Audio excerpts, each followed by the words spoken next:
يا أيها الذين آمنوا صلوا عليه وسلموا تسليما اللهم صل على Sayyidina Muhammad wa ala ali Sayyidina Muhammad. Mengapa kesinambungan mudawamah dalam zikir lebih utama daripada banyaknya bacaan tanpa konsistensi? Pertanyaan kedua, apa dampaknya jika zikir hanya berhenti pada lafaz tanpa naik ke maratib makna yang lebih tinggi? Pengulangan itu menjadi penting untuk meresapkan ke dalam diri kita ya, gitu. Jadi sehingga kemudian kata-kata yang terus kita ulangi itu akan menjadi bagian malakah pada diri kita ya, Hmm. sehingga betul-betul meresap ya. Kenapa kemudian ini menjadi penting dawam ini, konsistensi ini, karena dia menjadi bagian malakah pada diri kita ya. Contoh sederhana begini, bahwa kita akan merasakan satu hal yang tidak nyaman ya ketika kita belum melaksanakan sholat. Kenapa? Karena sholat itu sudah malakah pada diri kita ya. Sehingga serasa-rasa kita merasa ada, kadang-kadang mungkin kita karena kesibukan dan sebagainya membuat orang itu terlupa dalam sholatnya. Tapi dirinya menuntut untuk itu ya. Sehingga dia merasa menjadi tidak nyaman. Ada sesuatu yang kurang, ada sesuatu yang tidak normal terjadi pada dirinya, sehingga dia sampai dia teringat, oh saya mungkin belum sholat ya, sehingga mengingatkan dirinya. Karena kenapa? Karena itu sudah sholat sudah menjadi malakah padanya. Demikian juga dalam konteks ini, bahwa dawam dalam konteks wirid ini menjadi penting ya, sehingga menjadi malakah pada diri kita, Hmm. melekat pada kita, gitu.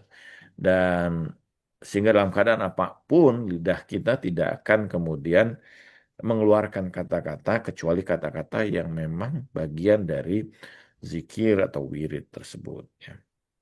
Gitu. Bahkan pada saat jadi ada satu hal yang menarik ya sebenarnya ya. Nah, persoalan lafaz ini saya lanjutkan. eh Kita tentu memang ya awal tentu lafaz ya perkataan, tapi tentu ketika ini di diucapkan sebuah kesadaran dan mengikutkan kemudian batin kita seperti yang disampaikan oleh Faidul Kasyani tadi, kita juga tentu pada saat yang sama harus menambah makrifat kita, pengetahuan kita, ya. Sehingga itu akan kemudian betul-betul menjadi bagian diri kita dan kesadaran kita, bahkan hati kita. Jadi berbeda dengan orang yang hanya dalam konteks lisan lafaz. Ada seorang syekh ya, yang karena kemudian dia memelihara seekor burung beo ya. Karena kemudian beo ini sering mendengar syekhnya itu mengucapkan kalimat Allah, maka burung beonya itu juga terbiasa mengucapkan kata Allah. Eh, Sehingga murid-muridnya memuji burung beo itu. Tapi kemudian beo itu diterkam oleh seekor kucing ya. Sehingga dan ketika diterkam oleh kucing itu, yang keluar dari burung beo itu bukan kalimat Allah, tapi teriakan teriakan akan ketakutan dan kematiannya ya. Nah, sehingga Syekh itu berkata bahwa itulah beda kita dengan burung. Oh. Beliau itu hanya mengucapkan lafaz, tapi ketika kematiannya yang muncul adalah aslinya ya. Sementara kalau orang itu memang bukan sekedar lafaz, tapi menjadi malakah bagi dirinya, bagi dirinya, jiwanya, batinnya, ya bahkan seluruh bagian sel tubuhnya, maka itulah yang akan keluar pada dirinya dalam keadaan apapun yang terjadi padanya, sekalipun pada saat paling berat sakratul mautnya. Ini beliau menyampaikan, saya bermimpi bertemu dengan Nabi Muhammad SAW Allahumma dan shalli ala- para wali 9 katanya. Di akhir mimpi diberi tongkat oleh Nabi Muhammad SAW. Mungkin. Alhamdulillah mimpi yang baik tentu saja ya. Insya Allah. Semoga mimpi itu adalah mimpi yang benar dan itu artinya bahwa kita diperintahkan ya untuk tongkat adalah lambang petunjuk. Dalam simbol mimpi, misalnya atau tafsir mimpi, tongkat adalah simbol dari perjalanan ruhani seseorang ya. Tidak ada seorang nabi pun kecuali mereka itu memegang tongkat. Ya, gitu. Dan tidak ada seorang wali pun kecuali mereka memegang tongkat. Tongkat itu simbol. Sehingga dalam satu hadis yang biasa kemudian di kalangan sufi disebutkan atau tasawuf, man balagha arba'ina sana falyakhuzu aso wa illam faqad aso. Dalam bahasa Arab, tongkat itu disebut dengan aso. Kenapa? Karena dia sama dengan kata maksiat. Kenapa? Karena ujung tongkat itu bengkok. Gitu. Jadi orang bermaksiat itu orang yang berbalik. Ya. Dalam hadis itu dikatakan begini, barang siapa yang sampai pada usia 40 tahun, maka hendaklah dia memiliki aso. Nah, aso Hmm. tongkat. Kalau dia tidak memiliki aso, ini tidak memiliki tongkat, fakot aso. Nah, maka dia menjadi bermaksiat. Kenapa? Nah, ini dalam tafsir tasawuf ya dinyatakan bahwa kalau orang sudah sampai pada usia 40 tahun, mestinya dia sudah berjalan dalam perjalanan ruhani.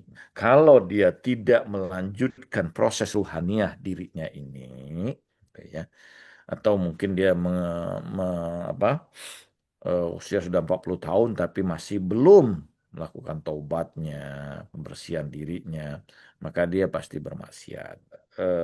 Mudah-mudahan barokah insya Allah mimpi yang baik ya, insya Allah.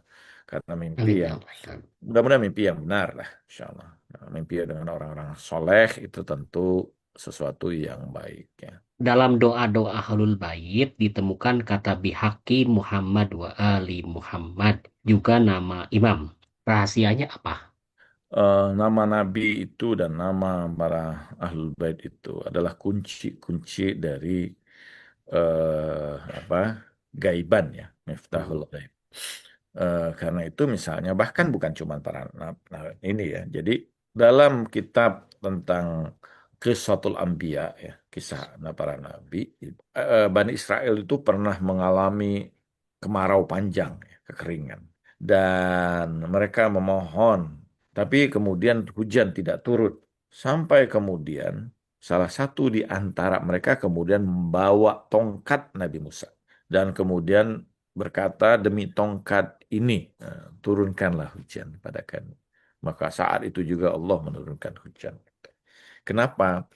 Karena mereka ini, para nabi, para wali-wali Allah, para maksumin alaihi wassalatu wassalam, ya, para kekasih Allah, mereka adalah orang-orang yang dekat dengan Allah Subhanahu wa Ta'ala. Ya. Mereka merupakan tajalli ilahi, manifestasi ilahi ya, yang sangat mulia. Jadi tentu dengan menyebut nama mereka gitu, maka itu menjadi miftah bagi kita agar kemudian doa, munajat kita ya, proses ruhaniah kita itu bisa terjadi ya. Terutama kita dianjurkan untuk bihaki Muhammad wa ali Muhammad ya, demi haknya Muhammad. Hak Muhammad itu adalah kemuliaan, keagungan, ya, keutamaan, dan tentu juga para ahlul bait yang suci alaihi salatu wassalam. Dan Al-Quran mengatakan juga ketika Nabi Yusuf memerintahkan kepada saudaranya izhabu biqamisi hadza fa'alquhu ala wadhi abiyati basiran. Bahwa bawalah bajuku ini dan usapkan kepada kedua eh, pada wajah ayah kita, niscaya dia akan melihat kembali ya. Artinya baju saja yang kemudian tersentuh dari kulit daripada manusia suci ini, dia menjadi sesuatu yang memiliki efek yang luar biasa ya. Kenapa?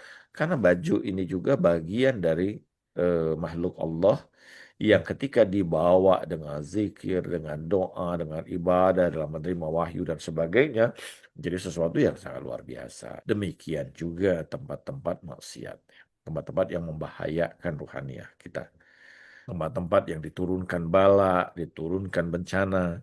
Dan anehnya sekarang justru ada ziarah ke tempat tersebut di Al-Ula misalnya ya.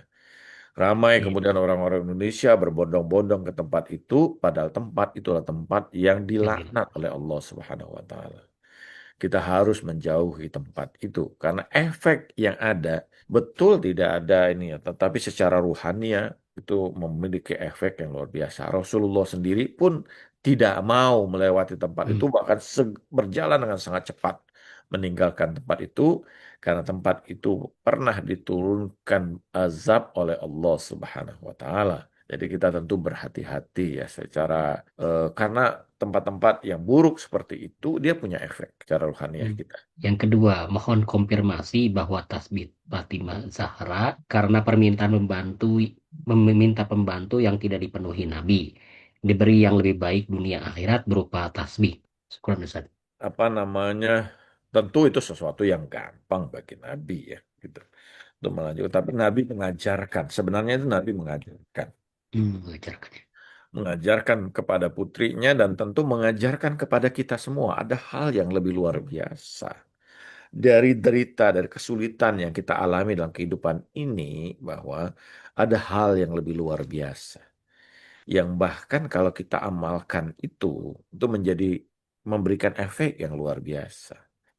Ulama menggambarkan ya, bahwa di antara kesedihan penghuni kubur itu adalah dia diberikan kesempatan dalam kehidupan dunianya itu untuk eh, berbuat kebaikan atau kemudian berzikir dan sebagainya, membacakan wiridnya, tapi dia tidak lakukan itu karena kesibukannya dia tunda itu. Sehingga itu penyesalan yang paling ini. Kenapa?